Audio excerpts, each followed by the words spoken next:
morning! This is Mami Sarah. Welcome to my mini vlog! So, nakita nyo? Naintindihan nyo ba yung sinabi ni JK sa una? So, yes guys, for today's video, madaming ganap sa araw na ito. So, for today, as you can see, nililigpit natin yung hinigaan natin kasi umaga na and maaga din naligo yung mga kids. It's Saturday, so walang gaanong hana sa buhay. Nagligpit tayo ng mga kalat for today's video. Pero pagkaligpit natin, may panibagong nagkakalat na naman. Sunod ng sunod kay Mami, ang isang bata. So sabi ko sa kanya, umupo ka na lang at manood para makapagligpit ng maayos si Mami. So sumunod naman siya guys. So ganito ang eksena namin ng umaga.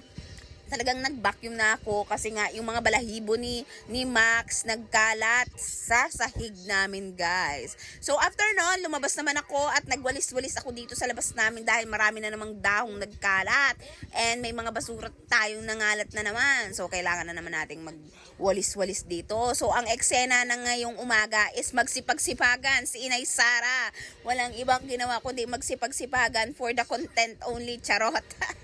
So hindi guys, ganito talaga yung routine natin pag uumaga. Talaga nagwawalis tayo dito sa labas dahil maraming dahon. So after nun, marami nang hanas siya nangyari sa buhay ko. Ito naman, nag-get ready with me ako kasi nga alauna to, merong meeting sa school ni Skyler. So General Assembly daw siya kinemerut. So ito ang eksena natin bago tayo pumunta sa school. Talagang nagkeme-keme tayo sa Festla look natin dahil maraming mommies ang pupunta doon. So kailangan naman fresh-freshan tayo. So nagpaalam na ako kay Max. Bago ako nag-alis, nilagyan ko ng tubig yung kanyang inuman. So ganito ang eksena namin ni Mudra. Si Mami di ay magmi-meeting kay Samantha. Ako naman ay magmi-meeting kay Skyler. So, eto na ang eksena. Bago tayo makarating doon, kumain muna tayo maganda ang busog, guys. Kasi alauna pa lang yan. Hindi pala ako nagkain ng rice dito. Kaya yung tanghalian ko talaga is yung 2 turon. So, nag-attendance muna tayo. Kailangan yun. Mag-attendance para present ka. So, si ate ka doon naman kay Jayan. Siya kasi ang mami ni Jayan. Siya naman ang nag-meeting para kay Jayan. So, ganito ang mga kaganapan. Pagkatapos, may parapol si Kagawad Deloso. So, nakasali tayo sa rapol na tawag ang persona na ito.